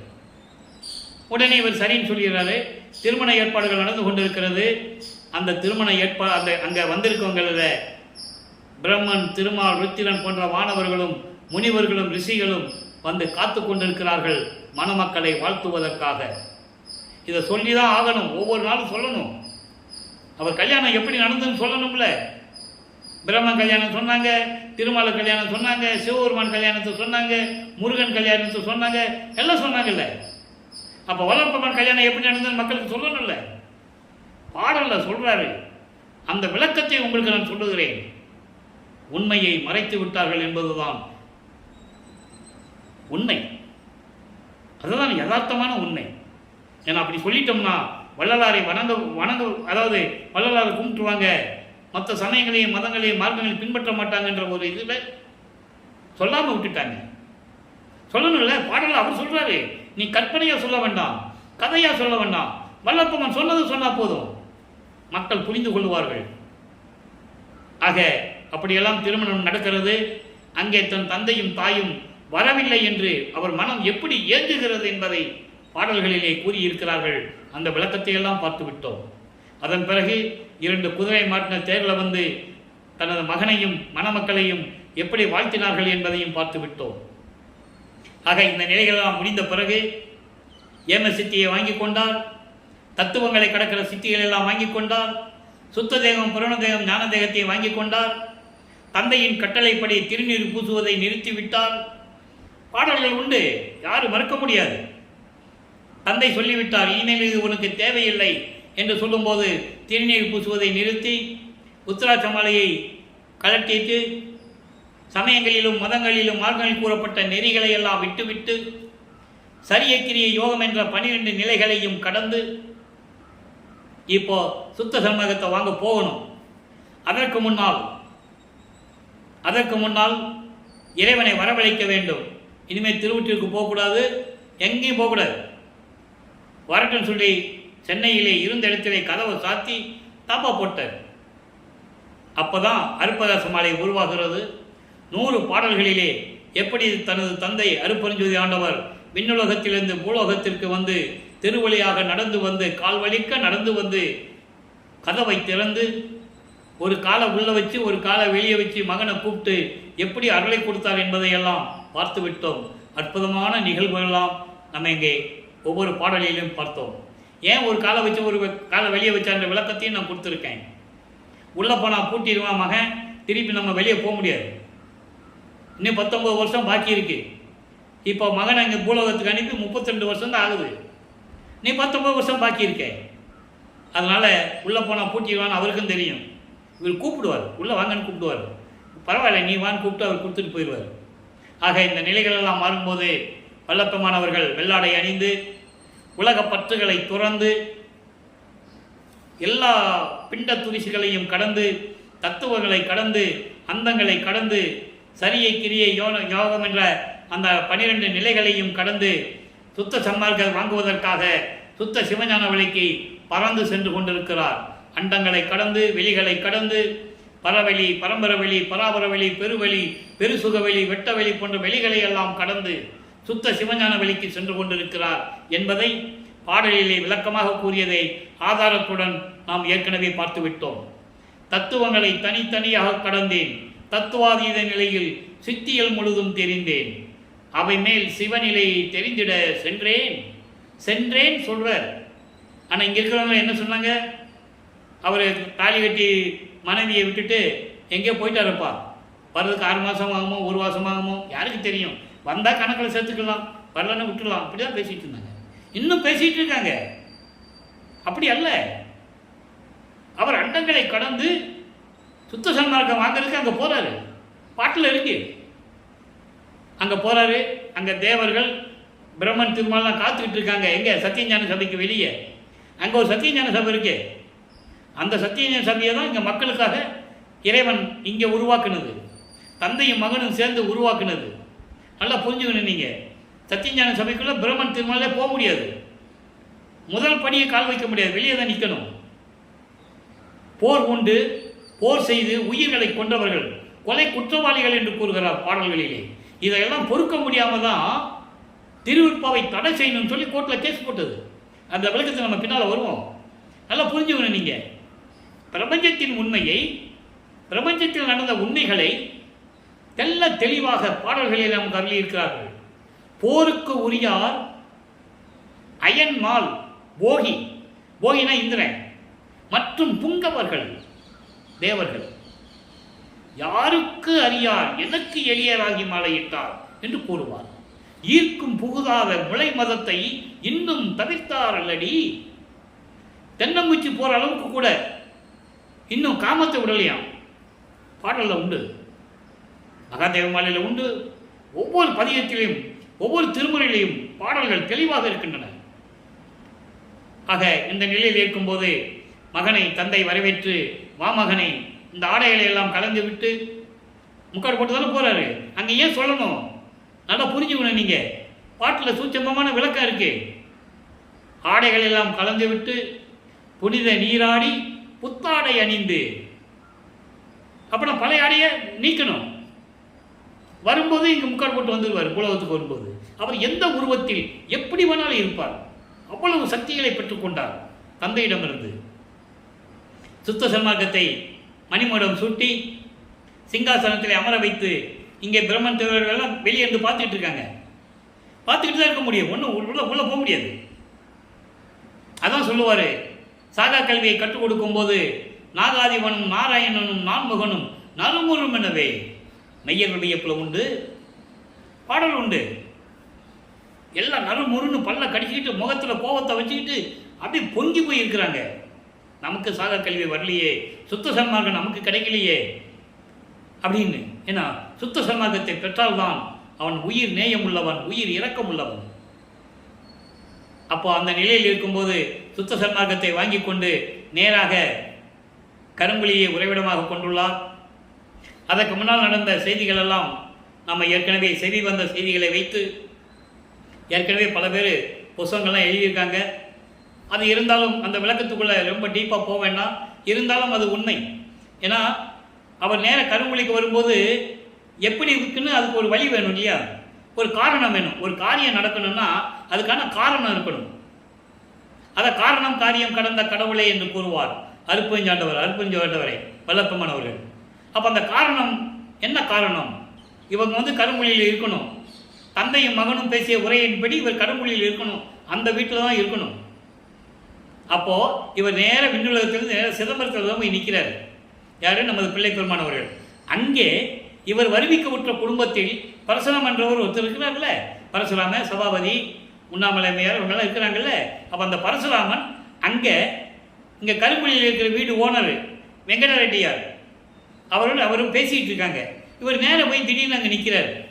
உடனே பரசுராமன் வா தம்பி அப்படின்னு சொல்லி அவர் அறிமுகப்படுத்தி, என் தம்பிவன் அக்கா பொண்ணை கல்யாணம் பண்ணோம், வாழ முடியாதுன்னு வந்துட்டான், உங்கள் வீட்டில் வச்சுக்கங்க. முடிஞ்சு போச்சா? அப்போ இவங்க நினைக்கிறதெல்லாம் அங்கே நடக்கணும். அப்போது இங்கே வந்து தங்குகிறார்.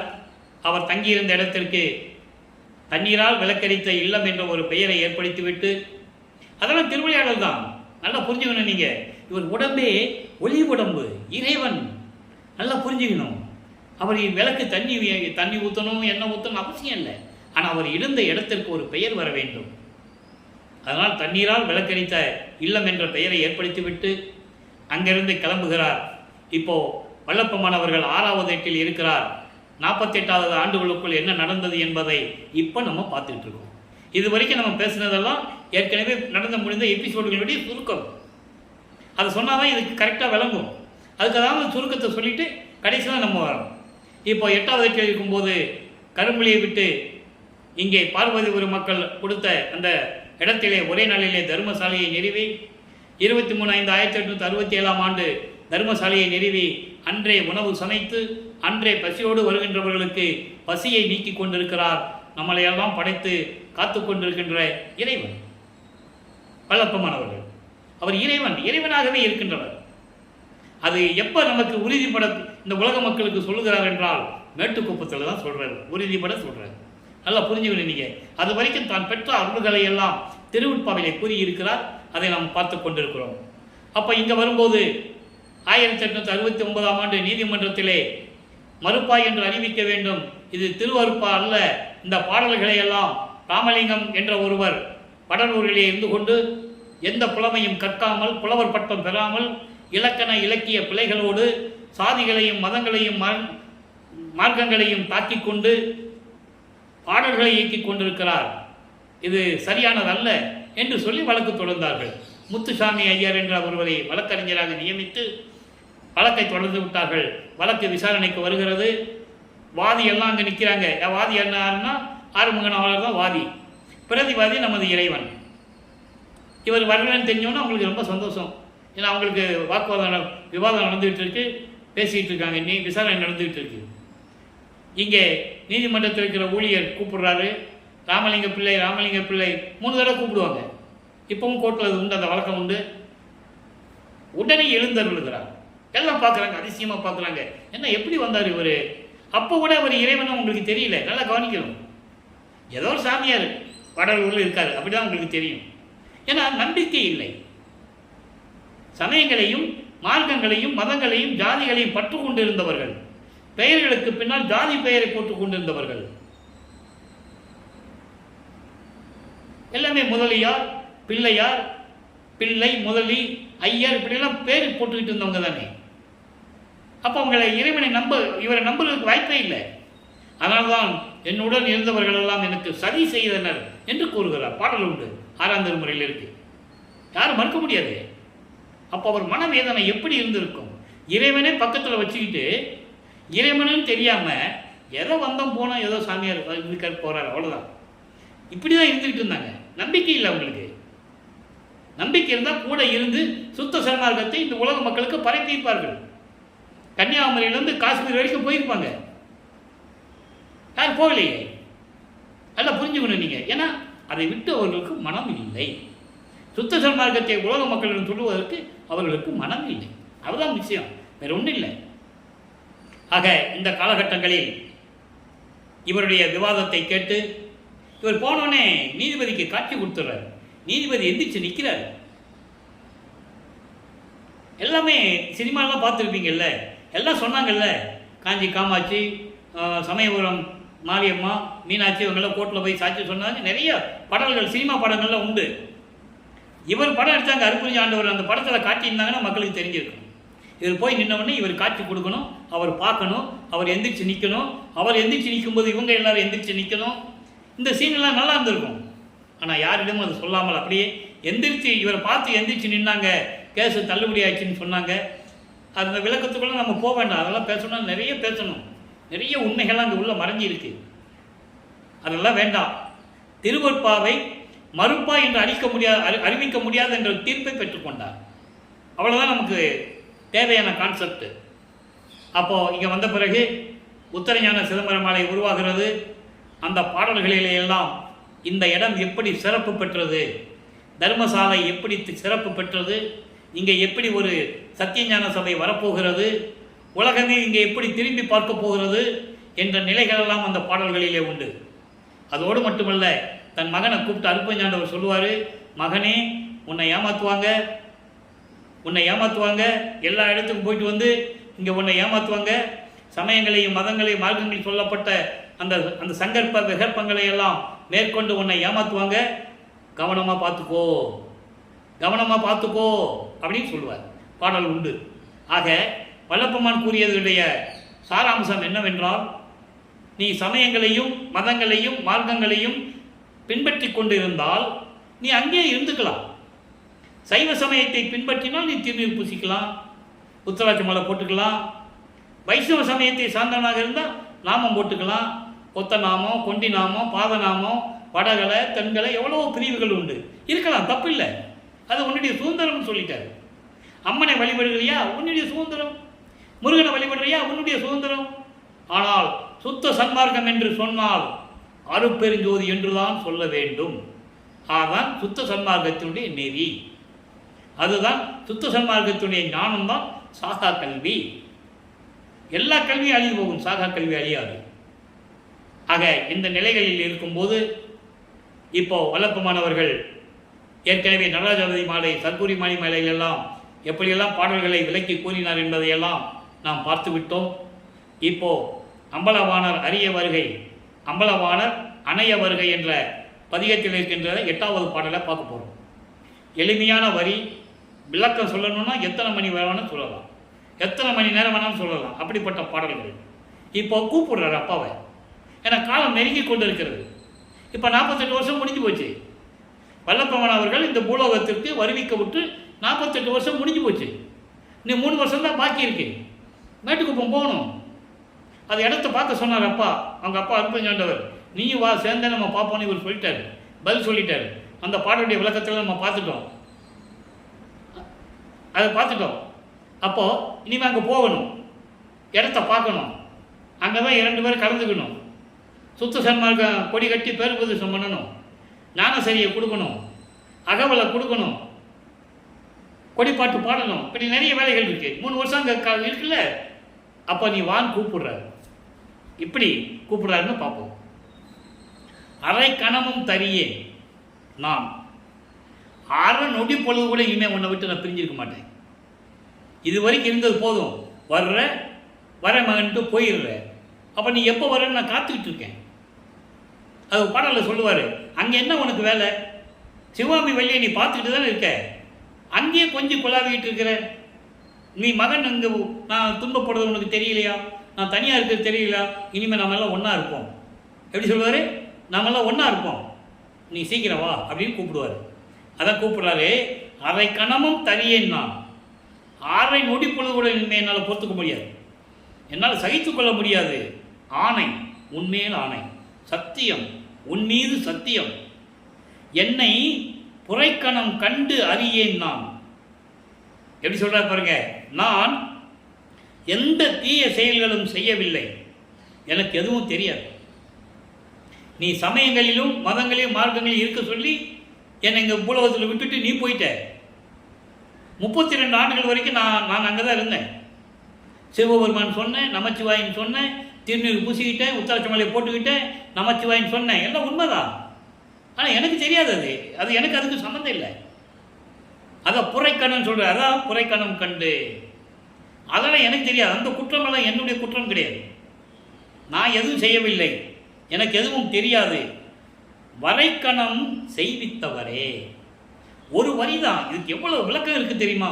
நமக்கு தான் நேரம் பத்ததில்லை, இப்போவே 1 மணி நேரத்துக்கு நம்ம சொல்ல வேண்டியிருக்கு. வரைக்கணம் செய்வித்தவரே, வரைக்கணம் அதாவது நான் உன் மகனாக இருந்து இந்த மகனை இந்த பூலகத்திற்கு வருவிப்பதற்காக ஒரு தாயின் கருவறையில் வச்சு அங்கே 10 மாதம் நான் எப்படியெல்லாம் துன்பப்பட்டேன். மகாதேவ மலையிலே சொல்லுவார், மகாதேவ மலையில் 87வது பாட்டில் எம்பெருமானின் விளையாட்டேன்னு சொல்கிறேன் நான் ஏதும் அறியா சிறியேனை, ஒன்றும் தெரியாதவனை கொண்டு போய் ஒரு நாத்தம் அடிக்கிற இடத்துல, துர்நாற்றம் வீசுகின்ற இடத்துல கொண்டு போய் என்னை வச்சுட்டியே, நான் என்ன பாடுபட்டேன் தெரியுமா? இந்த தத்துவங்களும் இந்த சேட்டைகளும் காமம் குரோதம் போன்ற இந்த சேட்டைகள்லாம் என்னை எப்படி தாக்குச்சு தெரியுமா? அப்போல்லாம் நான் எப்படி அழுதம் தெரியுமா? அப்படின்லாம் சொல்லுவார். அற்புதமாக இருக்கும். அதை இங்கே சொல்கிறாரு, வரைக்கணம் செய்வித்தவரே, இப்படியெல்லாம் என்னை வர வச்சு ஒரு தாயின் கருவில் இருக்க வச்சு என்னை துன்புறுத்தி அப்புறம் உனது மனம் இறங்கி சுத்த சன்மார்க்கத்தை கொடுத்து என்னை ஆட்கொண்டு எல்லா செயல்களையும் செய் மகனே, விளையாடுக மகனே என்று கூறினாயே என்று கூறுவார். ஒரு பாடல் உண்டு, விளையாடுக, நீ நினைத்தபடி விளையாடுக என்றெல்லாம் உண்டு பாடல்ல. அந்த மாதிரி எல்லா செயல்களையும் செய்விக்க சொல்லி என்னை ஆட்டி படைக்கின்ற இறைவனே, அருப்பெருஞ்சோதி ஆண்டவரே, மன்றில் நடிக்கின்றவரே, அங்கே சுத்த சிவஞான வெளியிலே சத்தியஞான சபையிலே அருள் நடனம் செய்து கொண்டு திருவிளையாடல் செய்து கொண்டிருக்கின்ற இறைவனே. அடுத்து சொல்றார் பாருங்க, இறைக்கு உணவு தருணம் இதே, இறைக்கு உணவு தருணம் இதே. என்ன வரி தெரியுமா? இறைக்கு உணவு என்பது உலகியல் இருக்கின்ற மக்களுக்கு பசி வந்துச்சுன்னா உணவு சாப்பிடுவாங்க, பசி வந்துச்சுன்னா உணவு சாப்பிடுவாங்க, அதான் இறைக்கு உணவு. இவருக்கு இறை உணவு என்னது? அமுது உணவு, அருள் அமுது. கருவறையிலேருந்தே அருள் அமுதம் உண்டவர். சமயங்களையும் மதங்களையும் மார்களை பின்பற்றி கொண்டிருந்த போது அந்த 32 ஆண்டுகளிலே தான் உண்ட உணவெல்லாம் அமுதமாயிற்று என்று சொல்லுவார். சுத்த சன்மார்க்கத்தை பெற்ற பிறகு அவர் எங்கே சாப்பிட்டாரு? அவருக்கு எங்கே சமையல் ரூம் இருக்கு? எங்கே குடிக்கிற ரூம் இருக்கு? சித்தி வளாகத்தில் இருக்கா? தர்மசாலையில் இருந்ததா? அதெல்லாம் கிடையாது. இப்படியெல்லாம் இருந்த, ஏன்னா இறைவனுக்கு அது தேவையில்லை. அதை நீங்கள் முதல்ல புரிஞ்சுக்கணும். அதான் சொல்கிறாரு, இறைக்கு உணவு தருணம் இதே, என்னுடைய அருள் பசிக்கு அருள் அமுதம் கொடுக்குகின்ற நேரம் வந்து விட்டது. இப்படி சொல்கிறார் பாருங்க. யார் சொன்னது இந்த பிரபஞ்சத்தில்? ஒரு ஆள் கூட சொன்னது கிடையாது. தோன்றினார்கள், பிறந்தார்கள், பாடினார்கள், இறைவனர்களை பெற்றார்கள், முத்தி அடைந்து விட்டார்கள். அதோடு முடிஞ்சு போச்சு சற்று. இறை உணவு தருணம் இதே, எனக்கு அருளமுதம் கொடுக்க வேண்டிய நேரம் இதுதானே, விரைவில் வா என் தந்தையே, என்னுடைய நாயகரே, அணைய வாரீர், என்னை அணைய வாரீர் நாயகரே, என்னுடைய இறைவனே, தந்தையே, அருப்பெருஞ்சாண்டவரே என்று கூறுகிறார். இறுதியாக ஒரே ஒரு பாடல், அனுபவ மாலை, 147வது பதிகம், அனுபவ மாலை, 6ஆம் திருமுறை, 47வது பாடல். வடிவுடை மாணிக்க மாலையில் இருக்கின்ற 47வது பாடலுக்கு அனுபவ மாலையில் இருக்கின்ற 47வது பாடல் எப்படி டிஃபரன்ஸ் இருக்குன்னு பாருங்க. அங்கே வடிவுடை மாணிக்கமேன்னு சொல்லுவார், ஈஸ்வரா நமச்சிவாயா நமச்சிவாயா சிவாய நம்ம என்னென்னமோ சொல்லுவார். அது அந்த காலகட்டங்கள், அது முடிந்துவிட்ட காலகட்டங்கள்.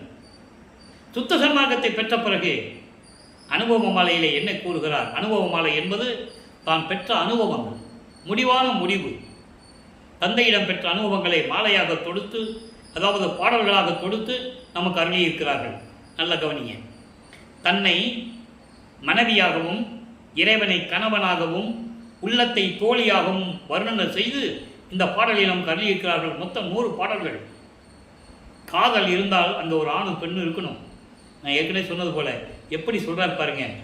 அதாவது உலக மக்கள் இவரை எப்படி பேசினாங்க, எப்படி ஏசுனாங்க கூட இருந்தவங்க, இவர் எப்படி அவர்கள் பதில் சொல்கிறாரு. ஏன்னா சமயங்களிலும் மதங்களிலும் மார்க்கங்களில் இருக்கும்போது சிவபெருமானை கும்பிட்டாரு, உண்மைதான். இன்னும் சொல்லிட்டு இருக்காங்க, உண்மைதான். அப்புறம் வேண்டான்னு சொல்லிட்டார்ல, அதை சொல்லணும்ல, அதான் இங்கே சொல்கிறார். நல்லா புரிஞ்சுக்கணும் நீங்கள். நான் வேண்டான்னு சொல்லிட்டேன், அங்கே இருந்தவங்களை எப்படி பேசுனாங்க, இப்போ இறைவன் அருப்பெருஞ்சாண்டவர் எந்த நிலையில் இருக்கிறார், அவர் எப்படி எனக்கு அருளை கொடுத்தாருன்னு இந்த பாடலில் சொல்கிறார். ஒவ்வொரு பாடலும் ஒரு விதமாக இருக்கும். கொடியிடை பெண் பேதாய் தோழியை சொல்கிறார். மனதிடம் சொல்வது போல உலக மக்கள் சொல்கிறாரு, உலக மக்களே அப்படிதான் இதை பொருள் கொள்ள வேண்டும். நீ அம்பலத்தை நினைக்கும் கூத்தாடி என்று எனது கொழுநர் தம்மை குறித்தாய். ஒரு கூத்தாடியை போய் கல்யாணம் பண்ணிக்கிட்டேயே, கணவனாக ஏற்றுக்கிட்டேயே, கொழுநர் என்பது கணவன். ஒரு கூத்தாடியை போய் கணவனாக ஏற்றுக்கிட்டேன்னு நீ சொல்கிறியே, நீ சொல்லலாமா?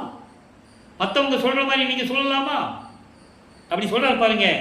படியிடத்தே வானிடத்தே பாதாளத்தே. படியிடத்தை என்பது இந்த பூலோகத்தில், வானிடத்தை என்பது விண்ணுலகத்தில், பாதாளத்தை என்பது பாதாள உலகத்தில். இந்த 3 உலகங்கள், பூலோகம், விண்ணுலகம், பாதாள உலகம், இந்த 3 உலகத்திலும் அண்ட பகிரண்ட கோடியிலே, இந்த பிரபஞ்சத்தில் இருக்கின்ற அண்ட பகிரங்களுடைய வகைகளிலே, கோடியிலே என்பது வகைகள், எத்தனையோ அண்டங்களுடைய வகைகள் இருக்கின்றன. அப்படிப்பட்ட இந்த வகையிலே பதிவிலக்கம் எல்லாம், பதிவிலக்கம் என்றால் இறைவன் இருக்கின்ற இடங்களுடைய விளக்கங்கள் எல்லாம், இறைவன் வாழ்கின்ற இடங்கள் எல்லாம், விளக்கங்கள் எல்லாம் அடிமலர் கொண்டையர் செய்யும் திருக்கூத்தின் விளக்கமாகும். இது சத்தியம் என்று அருமறை ஆகமங்கள் கெடியுறவே பறையடித்து திரிகின்ற அவற்றை கேட்டு அறிந்து கொள்ளுவாய். நின் வாட்டம் எல்லாம் தவிர்ந்தே. மக்களே, தோழிகிட்டு சொல்ற மாதிரி சொல்றாரு. மக்களே, நீங்கள் என்னை பார்த்து சொல்லுகிறீர்கள், சமயங்களிலும் மதங்களிலும் மார்க்கங்களில் இருக்கும்போது சிவபெருமானை நமச்சிவாய கூத்தாடி என்றெல்லாம் சொல்லிக்கிட்டு இருந்தாயே, அப்படிப்பட்ட கூத்தாடியை இறைவன் என்று நீ சொல்லுகிறாய். அது ஒருமுறை இருக்கட்டும். இப்ப இறைவனை அருப்பறிஞ்சோதி சொல்லுகிறாய். எப்படி அப்படின்னு கேட்கும்போது சொல்றாரு, இந்த 3 உலகங்களிலும், பூலோகம், விண்ணுலகம், பாதாள உலகம், இந்த 3 உலகங்களும் சரி, அண்ட பகிரங்களுடையும் சரி, பதி விளக்கங்களை விளக்கக்கூடிய எனது கணவரின் அருப்பஞ்சாண்டவரின் திருக்கூத்து இருக்கிறதே, திருவிளையாடல்கள். திருக்கூத்து என்பது திருவிளையாடல். அதனால்தான் திருவிளையாடல் என்ற தலைப்பிலே நாம் பார்த்து கொண்டிருக்கிறோம். அப்போ இது எல்லாமே இறைவனுடைய அடியும் முடியும், அவர்களுடைய திருவடிகளுடைய அருளும், அவர்களுடைய முடியினுடைய அருளும் விளங்கி கொண்டிருக்கிறது. திருவிளையாடல் செய்து கொண்டு இந்த பிரபஞ்சத்தை இயக்கிக் கொண்டிருக்கிறார் என்ற உண்மையை மறைகள் என்பது வேதங்கள், ஆகமங்கள், நூல்கள் 28, வேதங்கள் 4, ரிக்கு வேதம், யசுர் வேதம், சாம வேதம், அதர்வண வேதம், இவைகளெல்லாம் சத்தியம், அதாவது புகழ்ந்து சொல்லுகின்றன. இந்த பிரபஞ்சமே அவனால் இயங்கிக் கொண்டிருக்கிறது என்று புகழ்ந்து பறைசாற்றி கொண்டிருக்கிறது. நீயும் கேட்டுக்கோ, உலக மக்களே, நீங்கள் கேட்டுக்கங்க. வேதங்களும் ஆகமங்களும் இப்படிப்பட்ட இறைவன் இருப்பது உண்மை. 3 உலகத்திலும் சரி, அண்ட பகிரண்ட கோடிகளிலும் சரி, இறைவனுடைய அடியும் முடியும் இருக்கின்ற அந்த திருவிளையாடல் இருக்கிறதே, அதனுடைய விளக்கம்தான் என்பதை வேதங்களும் ஆகமங்களும் புகழ்ந்து பறைசாற்றி கொண்டிருக்கின்றன. நீங்களும் தெரிந்து கொள்ளுங்கள். உங்கள் வாட்டத்தை எல்லாம் நீக்கி, உங்கள் சந்தேகங்களை நீக்கி, உங்கள் வாட்டங்களை நீக்கி, உண்மையை அறிந்து கொண்டு இது இறைவனுடைய திருவிளையாடல் என்பதை நீங்கள் புரிந்து கொள்ளுங்கள். உலக மக்கள்கிட்ட சொல்றார், இப்படிப்பட்ட இறைவன் என்று சொல்லுகிறார். ஆக இவர் சமயங்களிலும் மதங்களிலும் மார்களில் இருக்கும்போது நிலை என்ன, அதை எப்படியெல்லாம் இவரை பற்றி பேசினார்கள், அதுக்கு பதில் சொல்லுகிறார். உலக மக்களே, அதெல்லாம் உண்மைதான். ஆனால் சுத்த சமாஜத்தை பெற்ற பிறகு இறைவன் அருட்பெருஞ்சாண்டவர் எப்படி இருக்கிறார்? இந்த 3 உலகங்களும் சரி, அண்ட பகிரண்டங்களிலும் சரி, அதன் விளக்கங்கள் எங்கிருந்து வருகிறது? இறைவனுடைய அடியும் முடியும் இருக்கின்ற அந்த திருவிளையாடல்கள் இருக்கிறதே, அதிலிருந்து வருகிறது என்பதை வேதங்களும் ஆகமங்களும் புகழ்ந்து பறைசாற்றி கொண்டிருக்கின்றன. அதை நீயும் கேட்டு தெரிந்து கொள் என்று ஒரு தோழியிடம் சொல்லுவது போல உலக மக்களுக்கு கூறிக்கொண்டிருக்கிறார். ஆக இறைவனுடைய திருவிளையாடல் எப்படியெல்லாம் நடந்தது என்பதையும், தான் இந்த பூலோகத்திற்கு வருவிக்க உற்று ஒரு குழந்தை பருவத்திலே இருந்து கொண்டிருந்ததிலிருந்து 32 ஆண்டுகள் வரையிலும் எப்படி சைவங்களையும் மதங்களையும் மார்க்கங்களையும் சார்ந்திருந்தார் என்பதையும், அதன் பிறகு தனது தந்தை இறைவன் சுத்த சன்மார்க்கத்தை கொடுத்த பிறகு சுத்த சன்மார்க்கத்தை உலக மக்களிடம் தெரிவிக்க வேண்டும் என்பதற்காகவே வருவிக்க உற்றவன் என்ற நிலை தெரிந்த பிறகு, அதுக்கப்புறம் தான் அவருக்கு தெரியுது. கருவில் இருக்கும்போது தெரியாது. 5 மாத குழந்தைகளை சிதம்பரத்தில் சிவரகசியம் காட்டியும் போது அவருக்கு தெரியாது. 9வது ஆண்டில் ஆட்கொள்ளும் போது தெரியாது. 32 ஆண்டுகள் வரைக்கும் தெரியாது. 33வது ஆண்டில் சுத்த சன்மார்க்கத்தை பெறுவதற்காக தயா நிலையில் இருந்து கொண்டிருக்கும் போதுதான் அவருக்கு தெரியும். அதுக்கு பிறகு அவர் நமச்சிவாயா சிவாய நமன் சொன்னதே கிடையாது. ஏனென்றால் அது வேறு. அது சமயங்களையும் மதங்களையும் மார்க்கங்களையும் சார்ந்த இறைவன். அங்கே இருந்தால் எப்படி வேணால் இருந்துக்கலாம், கட்டுப்பாடு கிடையாது. இங்கே சுத்த சன்மார்க்கத்தில் வந்தால் கட்டுப்பாடுகள் உண்டு. முதல் கொலையும் கொலையும் தவிர்க்க வேண்டும். உயிர்களை கொலை செய்வதை நிறுத்த வேண்டும். மாமிச உணவுகளை சாப்பிடுவதை நிறுத்த வேண்டும். உயிர் இறக்க வேண்டும். ஜீவகாரிய ஒழுக்கத்தில் இருக்க வேண்டும். இறைவன் ஒருவனே என்ற நிலையில் இருக்க வேண்டும். தீப வழிபாடு செய்ய வேண்டும். ஜோதி வழிபாடு செய்ய வேண்டும். அவர்தான் அருட்பெருஞ்சோதி ஆண்டவர், சுத்த சன்மார்க்கத்தின் தலைவன். சுத்த சன்மார்க்கத்தில் இருந்தோம்னா நம்ம நேரடியாக இறைவனர்களை பெற்றுக்கொள்ளலாம், நேரடியாக செல்வங்களை பெற்றுக்கொள்ளலாம். நமக்கு பிறப்பு இறப்பு இல்லை, நமக்கு மரணமில்லா பெருவாழ்வு உண்டு, நிச்சயம் உண்டு. இதுதான் சுத்த சன்மார்க்கத்துடைய நெறிகள். எனவே அன்பர்களே, நீங்களும் சுத்த சன்மார்க்கத்தில் இணைந்து அருட்பெருஞ்சோதி அருட்பெருஞ்சோதி தனிப்பெருங்கனை அருட்பெருஞ்சோதி மகாமந்திரத்தை உச்சரித்து கொலையும் புலையும் தவிர்த்து சைவ நெறியில் இருந்து கொண்டு இறைவனை வணங்கி இறைவனுடைய செல்வங்களையும் அருளையெல்லாம் பெற்றுக்கொண்டு இந்த வையகத்திலே நீங்கள் நோயற்ற வாழ்வில் வாழ்வாங்கு வாழ வேண்டும் என்ற வாழ்த்தி இந்த வள்ளலார் ஊழியன் விடைபெறுகிறேன். மீண்டும் நாளை சந்திப்போம். நன்றி, வணக்கம். அருட்பெருஞ்சோதி அருட்பெருஞ்சோதி தனிப்பெருங்கனை அருட்பெருஞ்சோதி. நாளையும் இறைவனுடைய திருவிளையாடல் தொடரும். கண்டு மகிழ்ந்து இறைவன் அருளை பெற்றுக்கொள்ளுங்கள்.